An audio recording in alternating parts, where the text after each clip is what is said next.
Sebelum kita lanjutkan, dari sekian banyak tanda-tanda ini, marilah terlebih dahulu kita menghadiahkan bacaan surat Al-Fatihah kepada musannif, kepada pengarang kitab ini, dan juga kepada orang-orang tua kita, guru kita, juga kepada orang-orang yang telah berjasa dalam membimbing hidup kita kepada kehidupan yang lebih baik, kehidupan yang membawa keselamatan di dunia dan akhirat.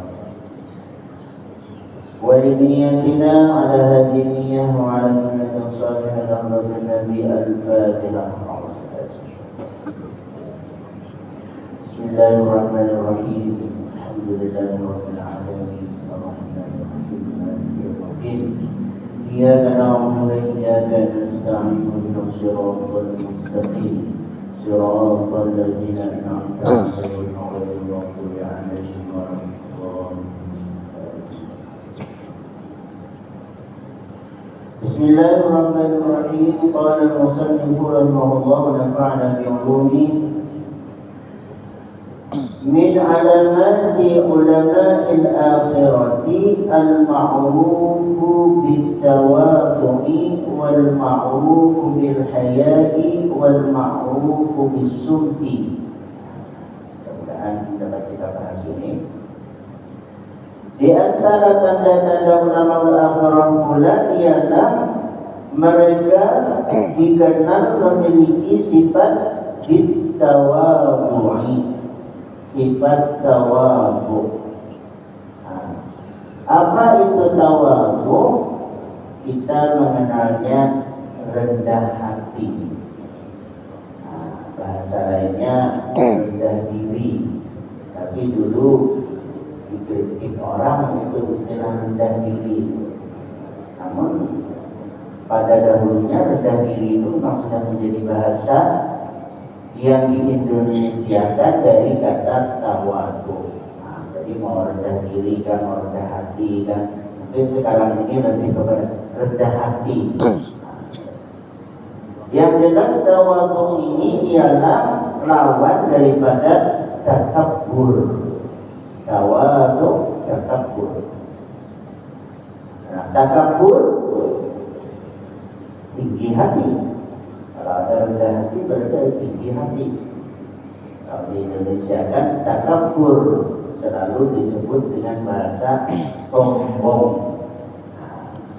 Kayak perilakunya iblis laknatullah itu sampai menjadi sebab musabab diusirnya dari surga kan karena sifat sombong. Karena sifat sombong saja.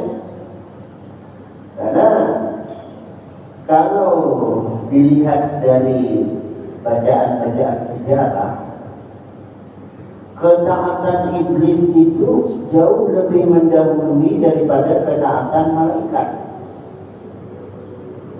Nah, ini kita cerita sombongnya iblis ini.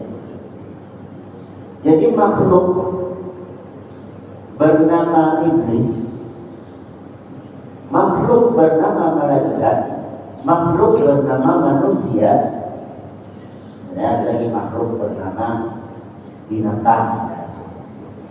Nah, kalau mau lebih jauh lagi ada makhluk tumbuh-tumbuhan, makhluk benda jamak, benda mati, ya, dan lainnya dan sebagainya.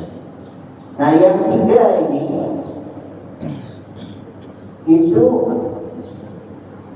malaikat diciptakan dari nur, iblis dari nar, nur nar, nur cahaya.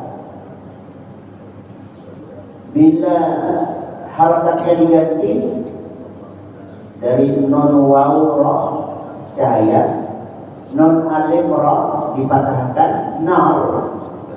Sebenarnya nar itu juga cahaya juga. Nah ini cahaya lampu ini kan cahaya ini. Ini adalah cahaya yang dikeluarkan dari sebab adanya api. Nah, dan api itu nar.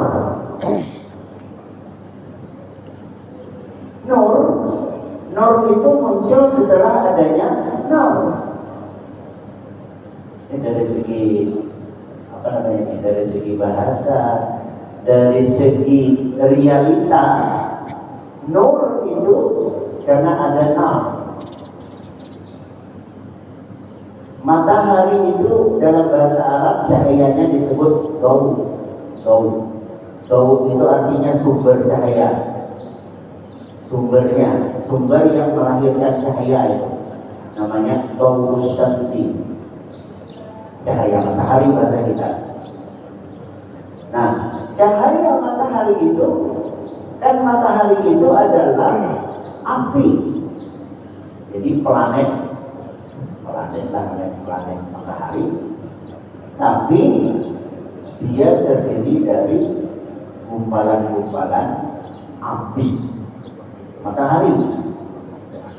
Nah, matahari melahirkan karena api itu melahirkan cahaya.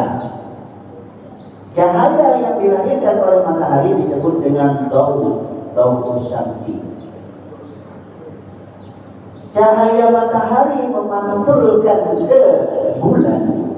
Cahaya matahari itu memantulkan ke bulan, sehingga bulan nampak dari bumi bercahaya. Padahal itu cahaya matahari yang di bulan dong. Kita melihat bulan itu bercahaya, padahal cahaya bulan yang kita lihat itu adalah pantulan cahaya dari matahari.